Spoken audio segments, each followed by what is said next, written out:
Hello, everyone, and welcome to Green Magic, your source for all things green and magic. Welcome to the Deck Tech series. This will cover the builds of my own personal decks. I change my decks fairly often and have all of them listed on deckstats.com, so if you're interested in seeing the most current version or look ahead to other decks, you can find me there under Green Magic, and there's a direct link in the description.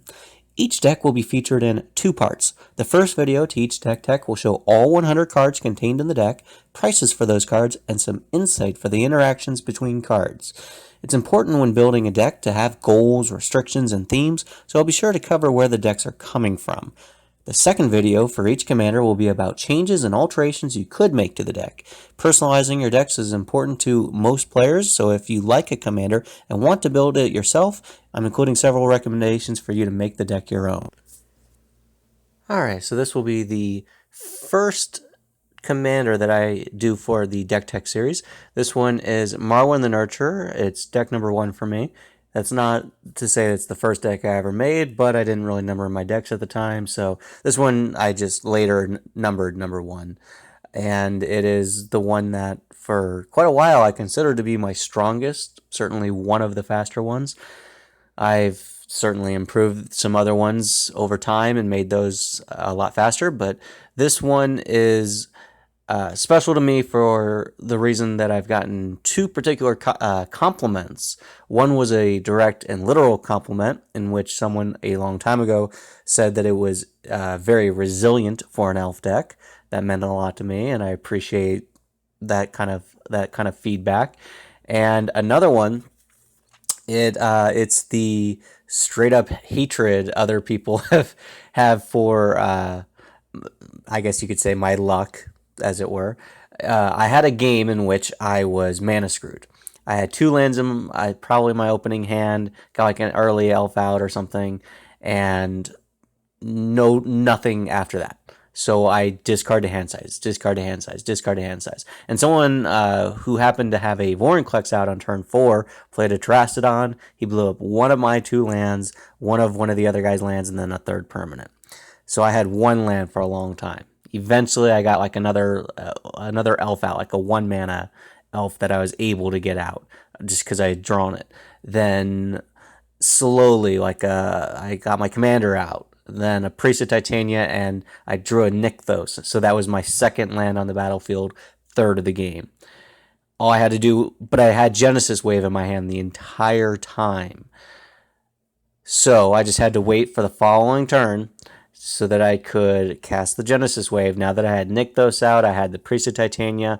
One of my opponents was playing a Fraley's deck, so he had a ton of elves out, and so my priest tapped for a good amount, and I was able to cast the Genesis Wave for a high number, win on the spot. The compliment that I get for that is that I won the game with 2 lands in play. So from that point forward, if I'm ever mana screwed and I'm complaining about it, their reaction is just absolute anger and hatred. I don't deserve to complain about being mana screwed because of that one game several months ago in which I killed everybody with 2 lands in play and won the game. But this deck can just do that kind of thing, you know. It just does. It's set up to generate tons of mana and be really explosive. So let's actually start talking about it, because I do want to be quick and thorough. This deck has 25 lands in it. It is very land light because there are plenty of mana dorks, including the commander itself, which is a big source of creating a ton of mana. So lands aren't really the focus for generating mana. Mana dorks are, elves. There are 60 creatures. This is definitely a creature-based deck. There are only 3 artifacts, 6 enchantments, 2 instants, 4 sorceries, and no planeswalkers. Those ones I don't really have set to a specific number. The deck is set to be 25 lands, 60 elves, and then 15 just whatever, spells to do other things to support the deck. As it is, the deck that I have is valued at $418.49. That's based off of the numbers from Deck Stats, which is going to be relatively close to the actual real-time TCG player costs, but not, figure it's going to go up or down or be slightly different. But that is the approximate cost of it. A lot of that is going to come from the lands, which is just cosmetic, and I'll get to that in a second. All my decks tend to have some sort of restriction or theme to it, which is very important for actually designing it. This one is, there are no infinite combos. That was very important to me to have in this deck and to maintain, especially in my early decks, such as this one. I did not like infinite combos. I did not want to go infinite. And certainly any deck that, if I build a new deck or if I'm looking at changing an old one, I will either keep it one way or the other. Either it's not infinite at all, period, or it does, and I'm just looking for more efficient ways to go infinite. The second main thing that was important to me was to have 60 elves in it, 60 creatures, all elves. The reason why that's important is because in some of those early decks I had, 40, 50 creatures. I wanted to really up the ante and make sure that I went very far to the extreme. I do have one other deck with more creatures in it, which I was able to pull off later, but 60 is a high number by most any standards, so that was the goal there. The third thing, which isn't really a restriction or a theme, it just happens to be true. The deck is very trigger happy. Now right there on the commander, you can see that whenever an elf ETBs, she gets a counter. That's a trigger that happens with every elf coming in. There are a lot of other things that trigger, and if you happen to cast a spell like Genesis Wave, or there's one other one that will put a lot of elves in at the same time, you could just be overwhelmed with tons of triggers that all happen at the same time. And resolving it, you'll probably just, shortcut and just kind of do it in whatever way makes is just the fastest and easiest. But yeah, there are a ton of triggers, and it's easy to lose track of so many of them. And the fourth thing is that this one wins through combat damage. Now, that's not to say that's a restriction or rule to the deck. I could easily throw in some other alternate ways of winning, such as like Aetherflux Reservoir, because this deck does tend to cast a lot of things, especially in one turn. So something like that could be included. The reason why I haven't is just because I have so many green decks and I want to make each of them unique, and I don't want this to resemble the other ones that do have those win conditions. So with all that being said, let's get started with the actual deck. There are 25 lands, as I mentioned. There are 22 forests. The reason why the deck is so expensive from the lands is because I am using the various uns. Unglued, unhinged, unstable, and unsanctioned. I've just kind of gone a little bit fancy in that way. So obviously, if you were building this deck, you could just use generic basics that are essentially free. The Wirewood Lodge is kind of important for it untapping Marwyn or a similar mana dork that produces a ton of mana. Nick those, add mana equal to your devotion to green, so it's going to generate a ton of mana. And then Yavimaya Hollow has the option to regenerate a creature, presumably Marwyn, but maybe one of the other very important creatures. Honestly, because I play the deck very aggressively, and it's a blitzkrieg deck. It always wants to be on the attack, and it wants to be building up, and it wants to be using all of its mana. So in most cases, I won't have the extra mana, a source to produce a green mana and this land untapped to actually use that ability, but the option's there if need be. So let's move on to the card draw package. There are 5 things that will draw you cards as you're playing the Elves: Zendikar Resurgent, Guardian Project, Vanquisher's Banner, Beast Whisperer, and Guiltleaf Archdruid. Guiltleaf Archdruid only applies to Druids, but there are a good number of Druids in the deck. The others will draw you cards they'll all draw you cards as you're playing them. So you always want to get these out before the Elves. So if these are in your hand, especially your opening hand, you might want to sandbag playing some of the Elves that don't, draw you cards or produce mana, such as a Priest of Titania. Get the Priest of Titania type cards out, or Marwyn, as soon as possible. But otherwise, get these out as a top priority. If you happen to have Return of the Wild Speaker or Shamanic Revelation in your hand, the opposite is true. You want to play out as many of those elves as fast as possible, and then draw a ton of cards based off of how many things you have on board. Then there are some elves that draw you cards, not as a recurring effect. Voice of Many will draw you up to 3 when it enters the battlefield. Sylvan Messenger will have you look at the top 4, and any elves that are there will go into your hand, so between 0 and 4 cards. Armorcraft Judge draws you a card for each creature with a 1/1 counter on it. Marwyn should be at the very least one creature that you have with counters on it. You could have dozens depending on how exactly the game plays out. You should generally have probably 2 or 3 depending on what else is out, but at the very least one. Generous Patron, this one, it could just be a way to put an extra 1/1 counter on Marwyn and something else. But you could always put the 1/1 counters on your opponent's creatures, which draws you cards, and that's why it's featured right here in the card draw category. But you have the option to go either way with it. Just depending on what it is you're looking for, a little bit extra mana and power on Marwyn's side or more card draw. Also, if your opponents don't have any creatures out, like if you get this out super early, that can be something that factors into your decisions there. And then Elvish Visionary, just classic, enters the battlefield, draw a card. Elfhame Adversary is kind of in its own category because this one has to deal the combat damage to a player in order to draw a card, and that's something that's going to be more of a emergency, a contingency plan, because generally speaking, by the time you have these types of non-mana dork, non-card draw elves out, you're going to be more or less ready to swing out and, hit for lethal anyway, at which point drawing a card off of it doesn't matter. But if there's board wipes, if there's, just you don't have your engine going, this is a small way to kind of help you get back on track. Next are some of the major team buffs. There's Coat of Arms, which is a very popular tribal card. It just buffs up every creature in play for each other creature with the same creature type in play. And that will apply to your opponent's stuff too. If your opponents happen to have an elf or 2 out, then that will buff your stuff. But also, if your opponent happens to have like 6 goblins or 5 vampires or whatever, it buffs theirs as well. Something to just always keep in mind with this card. Something you're probably already aware of, but something to always keep in mind when this card is in play.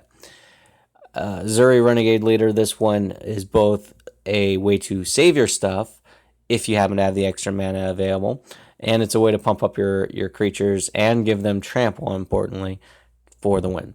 Draga Warcaller, this is something that usually I would not multi-kick it to put counters on it. The only reason I would do that is if it's the last card in my hand, I don't have the card draw engine going. But usually I just want to cast this for 1 and, cantrip off of it and draw cards off of it, and then later use other sources to put 1/1 counters on it.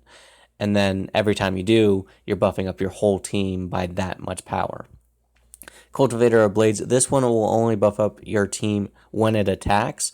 So whereas Joraga Warcaller and Coat of Arms, those are kind of static things that'll even apply during main phase 1 when you're looking to cast or when you're looking to tap your commander for mana or other creatures.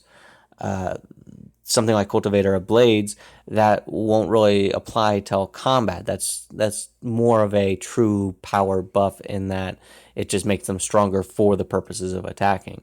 It doesn't really help you very much usually as far as generating extra mana like with Marwyn. Then Finale of Devastation. This one is just a great, easy way to win a game. All you got to do is have 12 mana available to you, pay 10 into X, you give all your creatures haste, which if you've already cast a bunch of creatures and you have 20 elves in play that are summoning sick, right there, you're pretty well set. Or if you've just got a handful of creatures, the buff might be more important. But usually with something like that, you're going to either find Azuri if you have access to 5 additional mana. That way you can pump up your creatures a little bit more. Not important, but give all your creatures trample. That is important. Or if 12 is the most mana that you have and that's you can only cast Finale for that amount, you might go find one of the other mana dorks, which will come in with haste and then can tap for a bunch of mana and then keep whatever engine you might have going. Next are going to be the minor team buffs. These are just lords. Impervious Perfect gives all your other elves +1/+1, and it also has an ability to pay a green and tap it to put a elf warrior token into play. This is one that you're going to want to activate at every opportunity, because every time you do, you're spending a mana to do it, and every time that elf token comes into play, Marwyn gets 1 power tougher, which means that she taps for a mana, so an extra mana. So it pays for itself. Elvish Clan Caller, straightforward. Other elves get 1/1/1. Bramblewood Paragon, this one's a little bit different because it only applies to your warriors when your warriors enter the battlefield, which means that this has to be on first. If you already have warriors out and then this comes out, it doesn't help them. But if this is out first, then your other warriors will come into play with an additional 1/1 counter on it. That's a buff, that's good, but the key with this card is that it gives anything with a 1/1 counter on it trample. Marwyn is not a warrior. Marwyn would not, if Marwyn comes out after this, would not get the 1/1 counter, but she already has 1/1 counters, so she gets trample. And that can be really relevant at certain points in the game where you're just swinging with her for commander damage. You don't need the mana, so you just swing with her for commander damage, and this gives it trample. Dwyne Guiltleaf Dan, this one has several benefits to it. One, it's the biggest creature in the deck.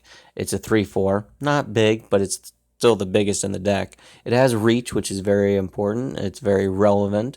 This deck doesn't play defensively, or doesn't try to, but things don't always go according to plan, and especially if someone else is playing aggressive and fast and early and has flyers, or has flyers with devastating effects, it's good to have things with reach. It has the Lord effect. All your other elves get +1/+1. And then it has a little bit of life gain stapled onto it. Not usually super relevant, but it's just strictly a free benefit. Elvish Champion. This one is a 2/2. It gives, and this one's been errated because it just says on the card that it's a Lord. Obviously, it's been changed to be an elf.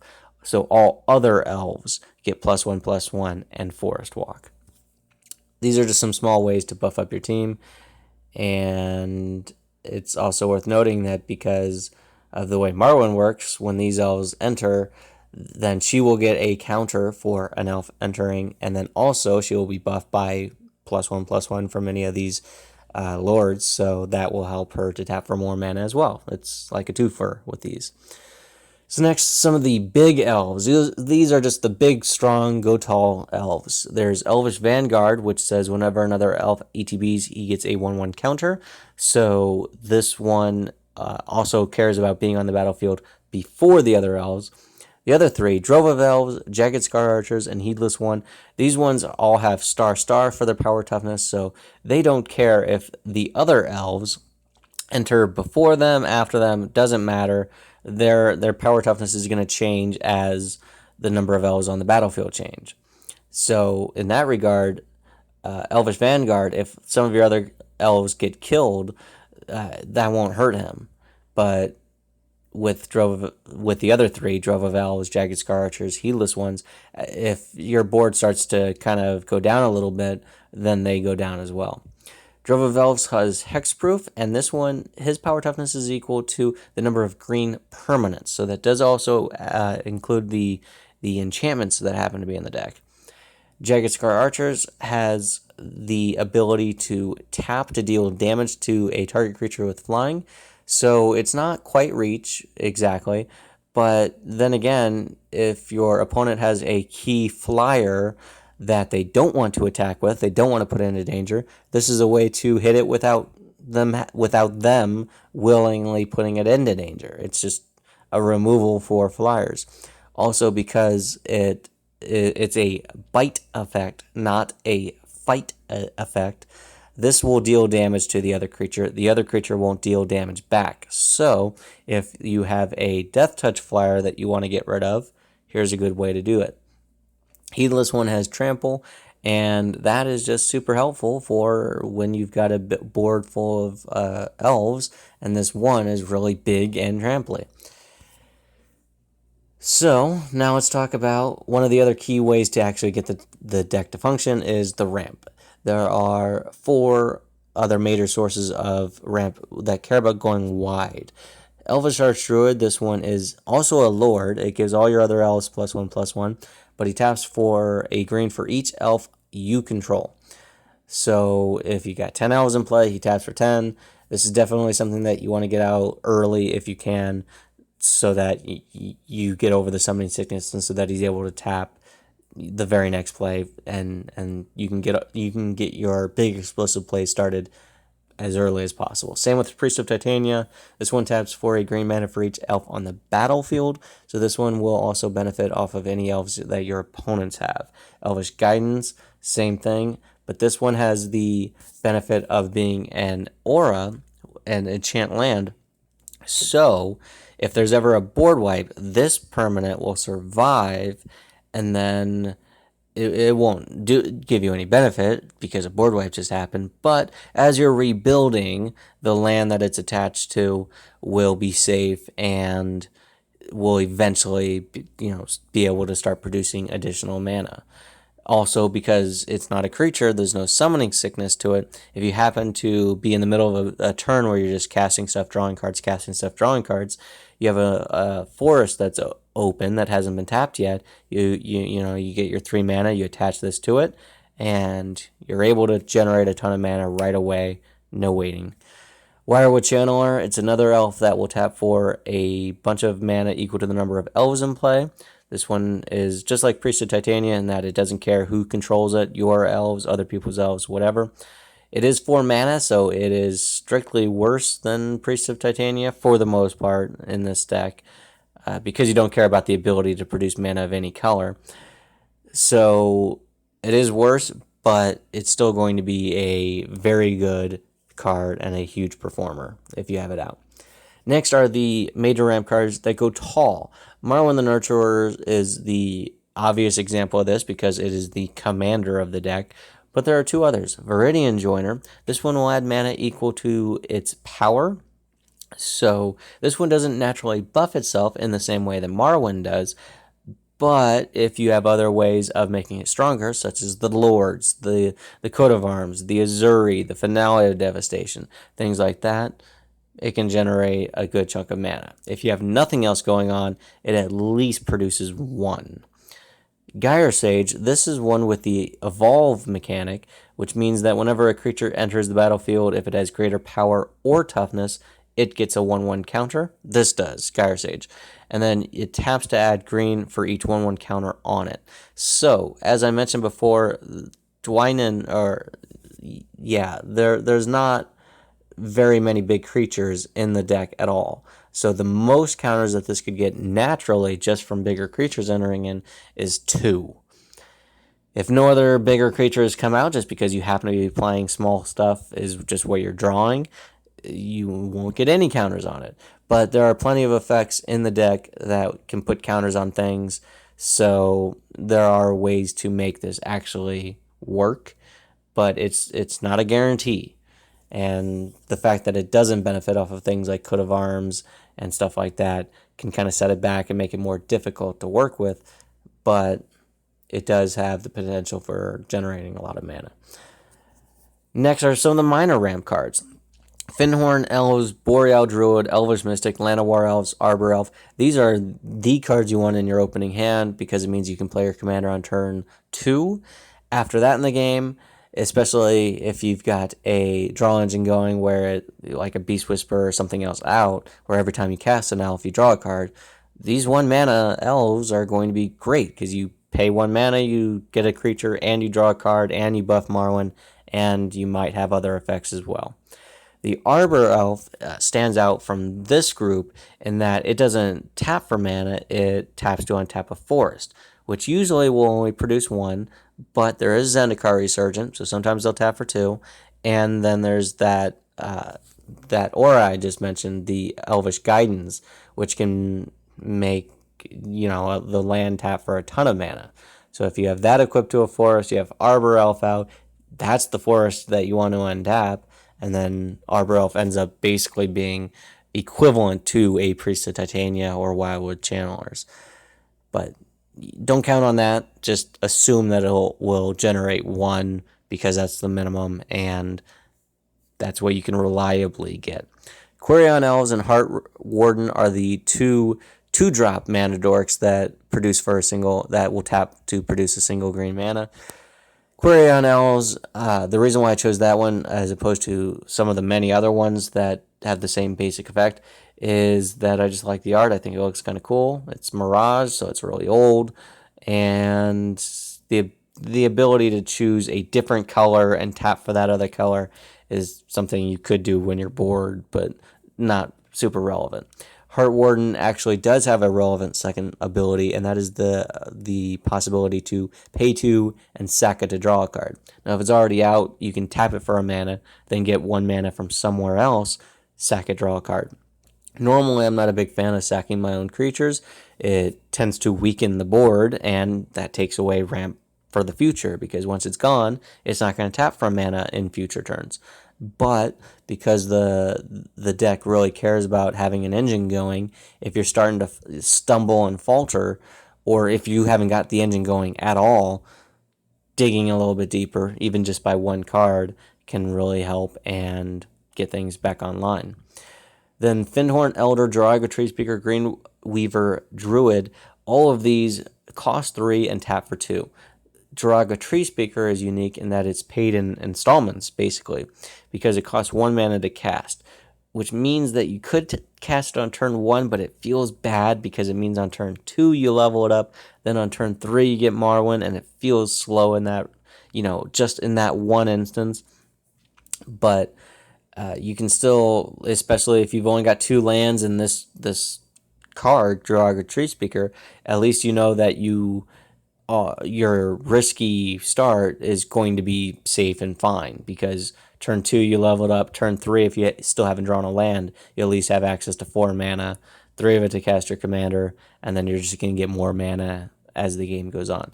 But this card is also really valuable in that if you have a board full of elves, but maybe you don't necessarily have a ton of mana left, but you do have at least 8 more, pay the 8 to level it up to level 5. Now all of your other elves can tap for 2 green. So maybe you just invested 8 into it, but you've got 20 elves. Now they can all tap for 40 mana total. Llanowar Tribe is just triple green, and it produces triple green. It is just somewhat of a generic mana dork. It doesn't have any special purpose, but it does produce at a pretty good rate, and so it's a good include for that reason.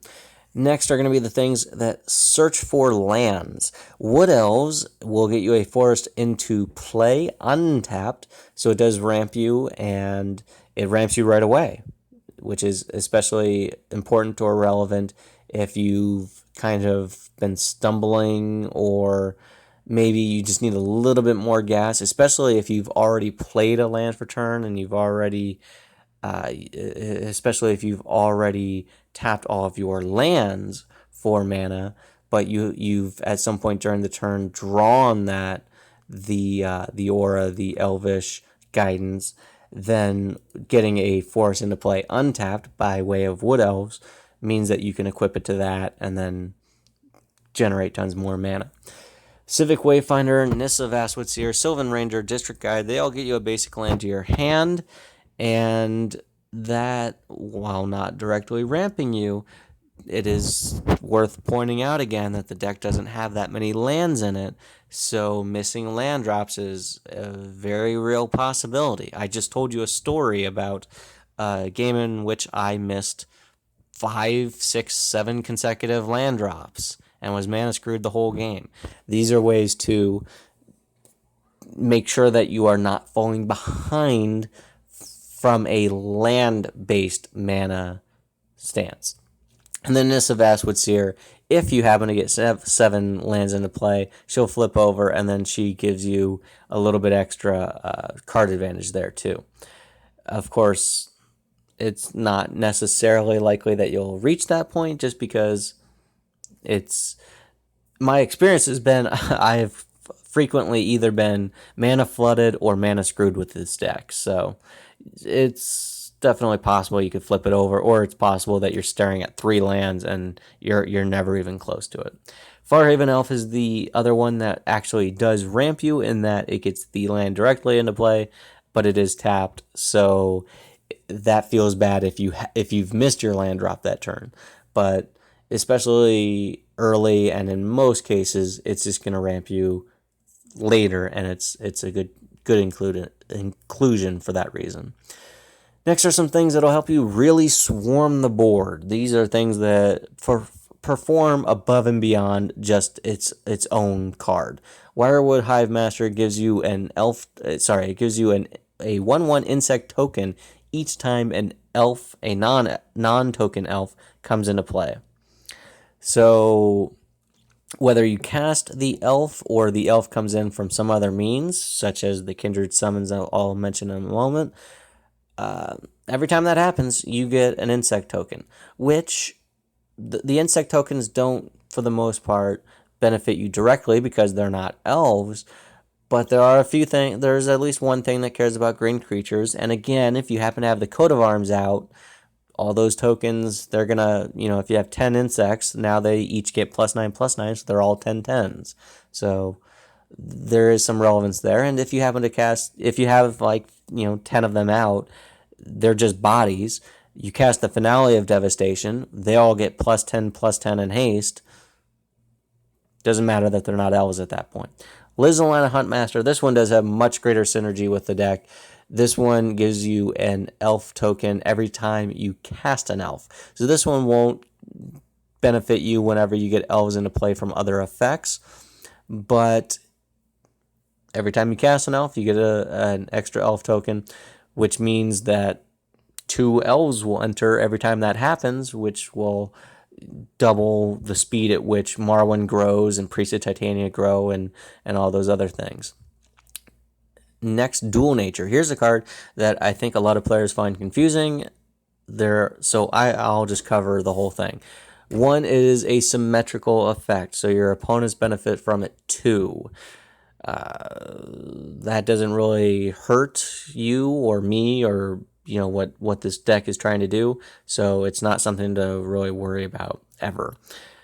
Whenever a creature ETBs, you get a token copy of it, so you get twice as many things. In some cases, if it's like a Wood Elves, that means you get twice as many lands. If it's something that draws you cards, like the Elvish Visionary, you got 2 Elvish Visionaries, you draw 2 cards. If you happen to have 2 of the Lizalana Huntmasters, well, now every time you cast a elf, you're going to have 2 triggers to make you an Elf Warrior token. This says that whenever a creature card leaves play, all tokens with the same name also disappear. Now, what's important to note about that is that if you generate a token from another source, there are a couple of other cards, not in this deck, that will allow you basically pay a couple mana, make it a token copy of a creature. Like when it enters the battlefield, you pay a couple mana and you make a token copy. If you happen to make a token copy through some other means, and then the actual printed card goes away, all token copies, whether it's made by Dual Nature or something else, they'll go away if it has the same name as it. And then the final part is if Dual Nature leaves play, all token copies created by it go with it. So if you had this out, then you play the Lizalana Huntmaster, and then you had some other thing that will also allow you to create a token. So you have Lizalana Huntmaster, you have a token created by Dual Nature, and you have a token created by something else. If the printed card goes away, both tokens leave. If Dual Nature goes away, the token created by it leaves, but the other token stays. A little bit long-winded for me to explain it, but it's actually pretty simple in action, and I play with it enough to where I am extremely used to its effect. Next, Kindred Summons. I just mentioned it a few times as a reference point for the difference between elves entering the battlefield, like with Wirewood Hivemaster, and elves being cast, like with Lizalana Huntmaster. This one will just get you a bunch of elves into play based on how many elves you have already in play. So it basically just doubles the number of creatures you have out in play. It is an instant, so depending on the situation, you might have to cast it during the end step before your turn. But if you are in the middle of a big turn in which you're doing a lot of stuff and you're able to you feel like you can keep the ball rolling, just play it during your own turn and double your board, and you have all those things. And you'll have whatever triggers that those creatures might have when they enter. And as I mentioned, this deck does have a lot of triggers. You have all those card draw triggers. You have all those get lands into play triggers. You have all the triggers right here where elves enter and you get insect tokens, and elves, well, that one's cast again. Anyway, the last thing you see right here is Elvish Promenade. This one will give you an elf token for each elf you control. So Kindred Summons will get you elf cards out of your deck. Elvish Promenade will get you elf tokens, which are just extra tokens. So especially if you're, obviously you could cast either or both, or, depending on what's in your hand, but Elvish Promenade will be better or more helpful if your deck is starting to get a little bit low, if you're worried about overdrawing, or if you just feel a board wipe might be coming soon and you can't quite get there. So this way you can kind of sandbag the actual elf cards that are in your deck and not overextend with those while still greatly committing to the board.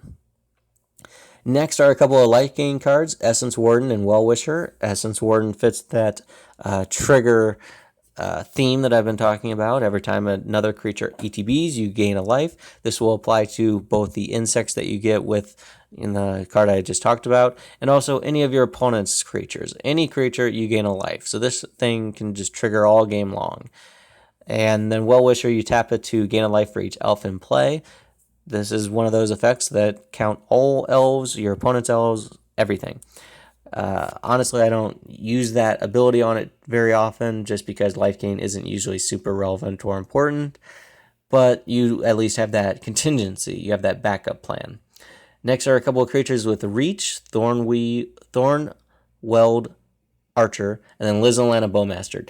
Thornweld Archer has reach and death touch, which makes it very good against the flyers that you really hate. Lizalana Bowmaster, this one has reach, so that's great. But on top of that, every time you cast an elf, you have it deal 2 damage to a target creature with flying. So here's a way for you just to mow down your opponent's flyers without them attacking you or putting it in danger, or just during your turn. If you're having a big explosive turn, but you don't end up getting the haste to swing out, this is a way. But your opponent maybe has a board full of dragons and they're going to be able to swing at you for 10, 12 dragon creatures for lethal before you'll get a chance to your next turn to win.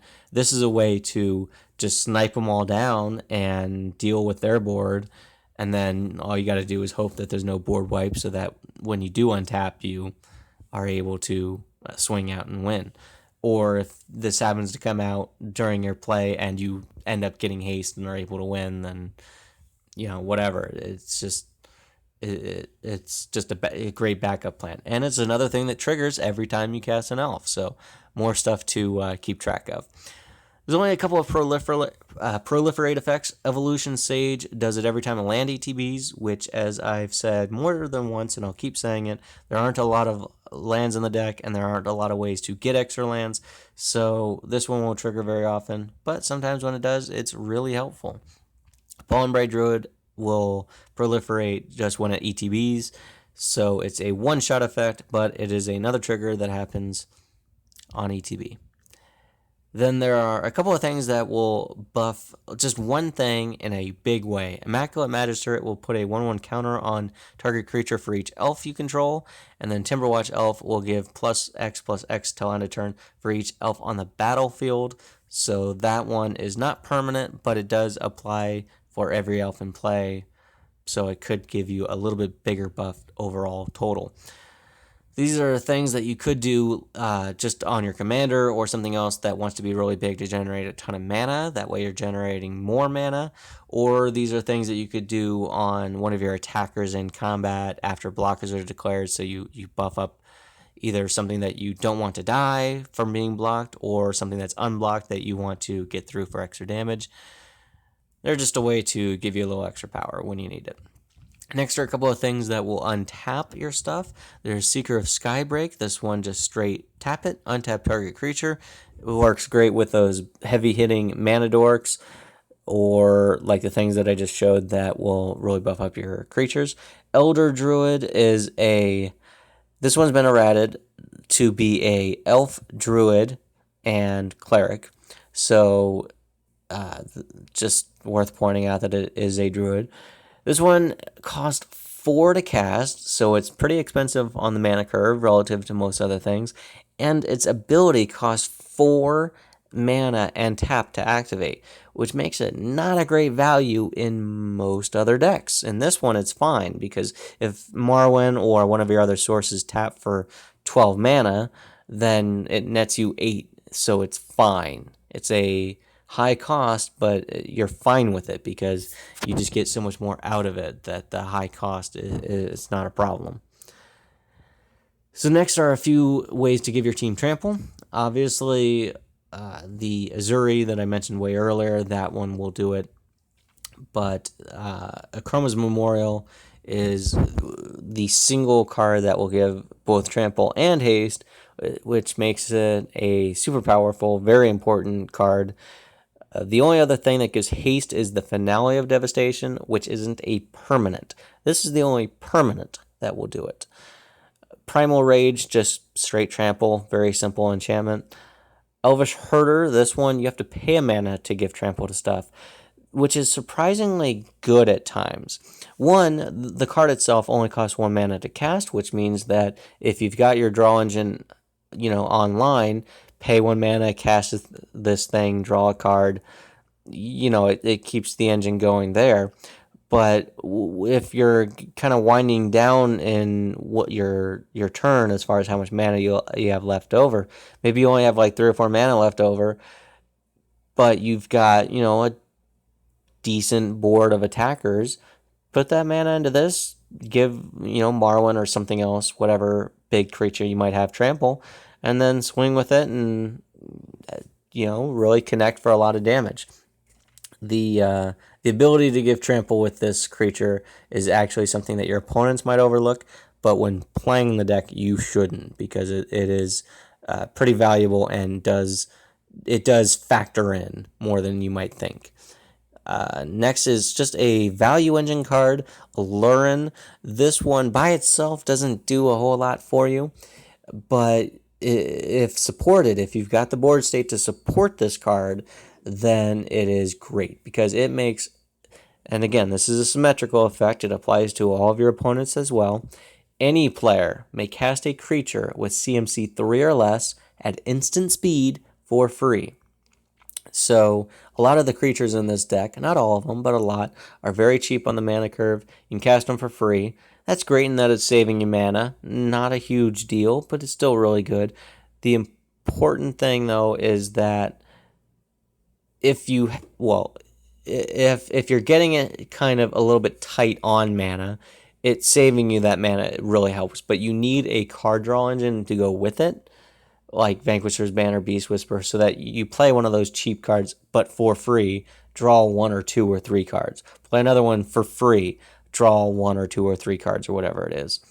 If you don't have the card draw, then this saving you a few extra mana to cast your things for free isn't going to matter very much, almost ever, because filling out the board without the card draw isn't going to do you much.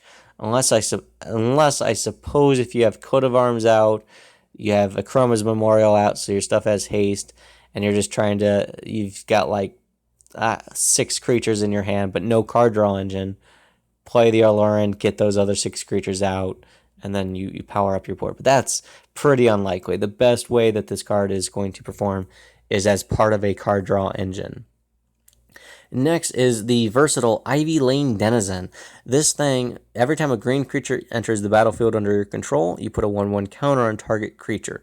So, this will also apply to those insects that you get from the one elf.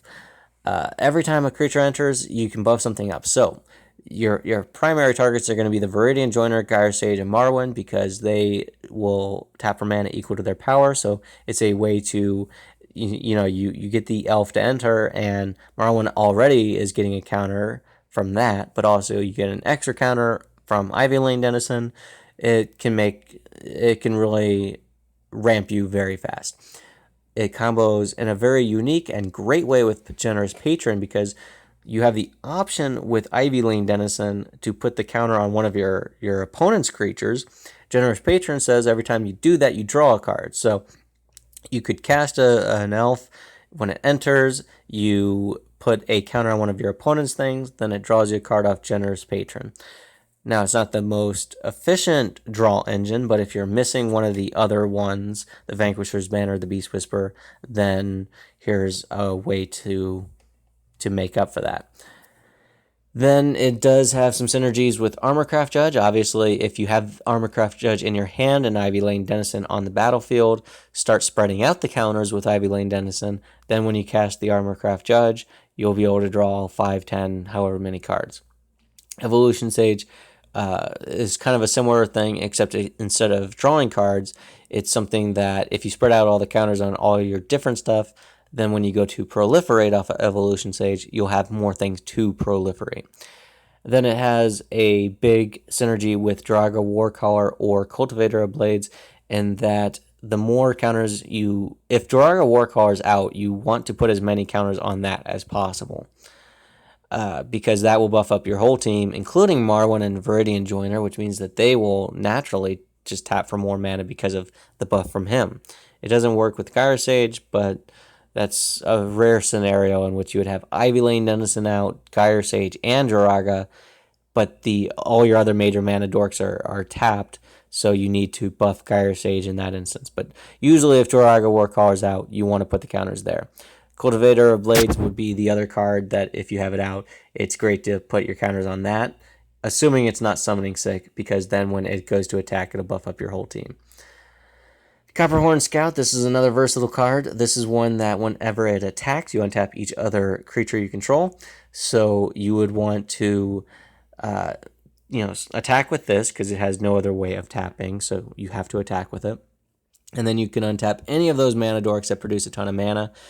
Because this deck is combat focused, and I made a point of pointing that out at the very beginning of this video, if you are going to combat and you're swinging with this creature just so that you can untap your major mana dorks so that you can cast things in main phase 2, that means that you're going to be committing all those things in main phase 2 after combat, which means that you're going to have to wait till the following turn to attack with them, which is just a whole lot more vulnerability. You're really going all in.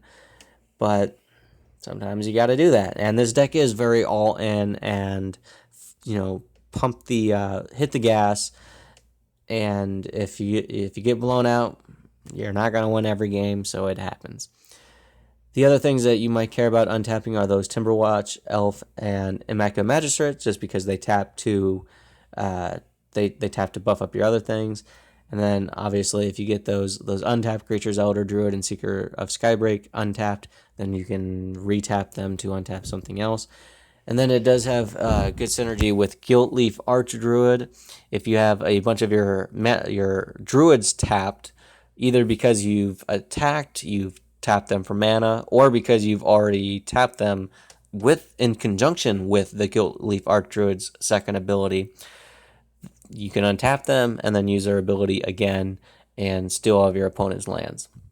And then the synergy with Azuri Renegade Leader is just, if you're untapping things, especially the mana dorks, then they're now available to tap for mana to pump that into Azuri's ability and pump up your whole board.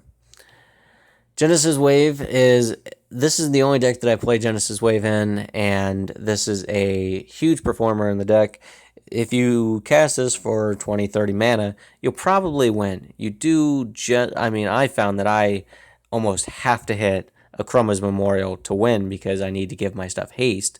If I don't, it's a scary thing. I need to either hit enough lands and some sort of draw engine or draw things to where I can keep the turn going to eventually get that Chroma's Memorial. But in a lot of cases, just doing this for 30 is easily attainable in this deck, and it can help you win. Now, there are a few synergies or non-bows or whatever to keep in mind with this.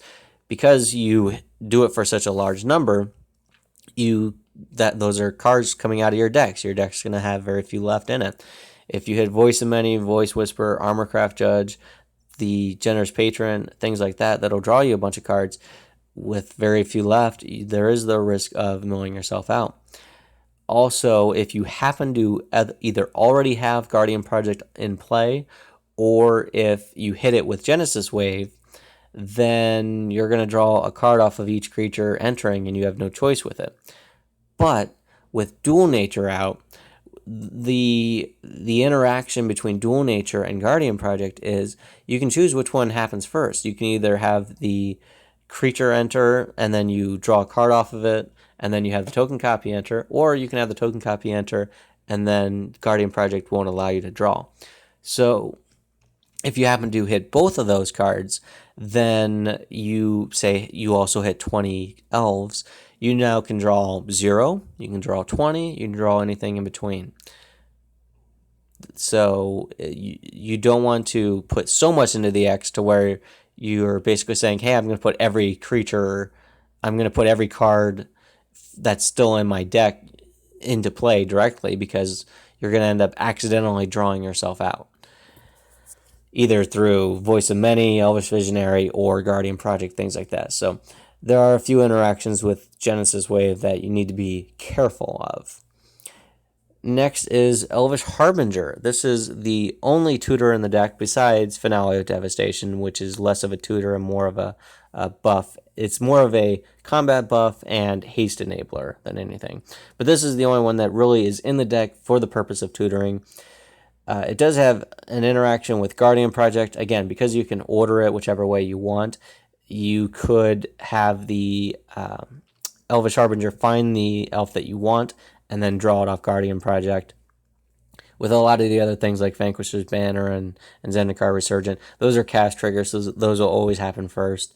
But with Guardian Project, you have the ability to tutor the thing and put it into your hand immediately. The two things that you would usually want to get with it are Beast Whisperer and Guiltleaf Archdruid, because those are your draw engines, and that's very, very, very important for the deck. If you have no other elves in hand, though, those won't do you much good, so you might want to go for Voice of Many or Sylvan Messenger. Azuri Renegade Leader would be another thing if you're closer to just finishing off the game and you are looking to just get that big buff to your team.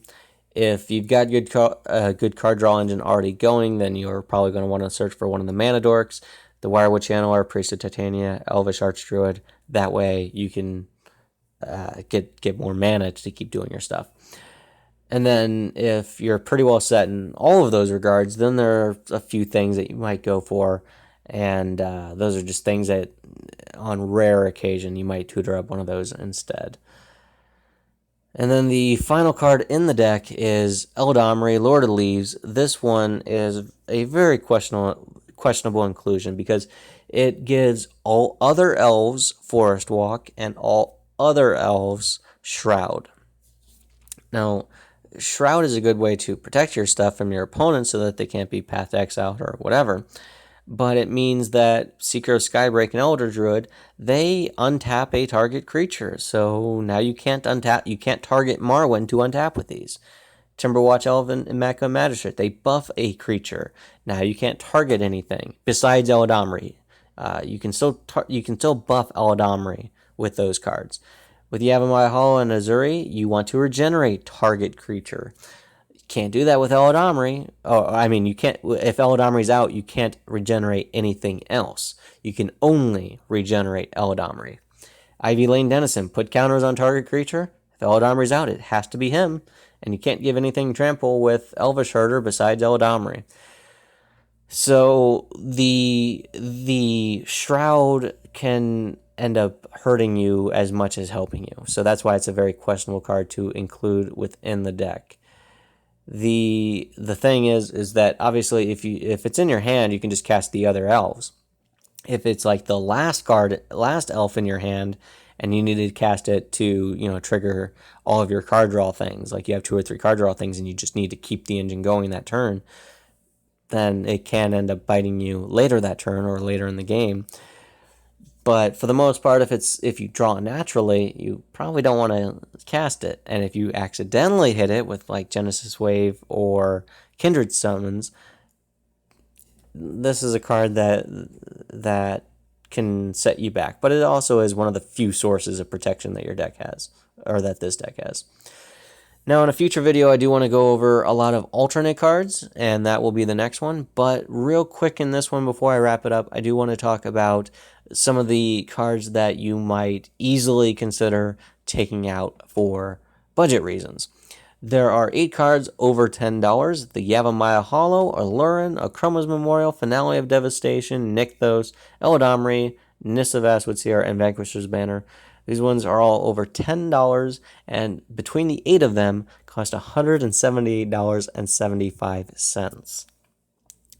Then there are 5 more cards that are at least $5.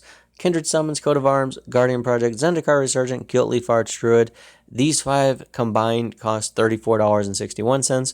And as I mentioned very early in the video, those basic lands that I have, which there are 22 of them, those, because they are the unlands, cost $134.82. So that starting number, $418.49, you could easily save $348.18 by cutting those, and then you'd be left with 87 out of 100 cards for $70.31, and then it's just a matter of finding 13 replacements that will try to still do the same thing and get the deck to function the way you want it to.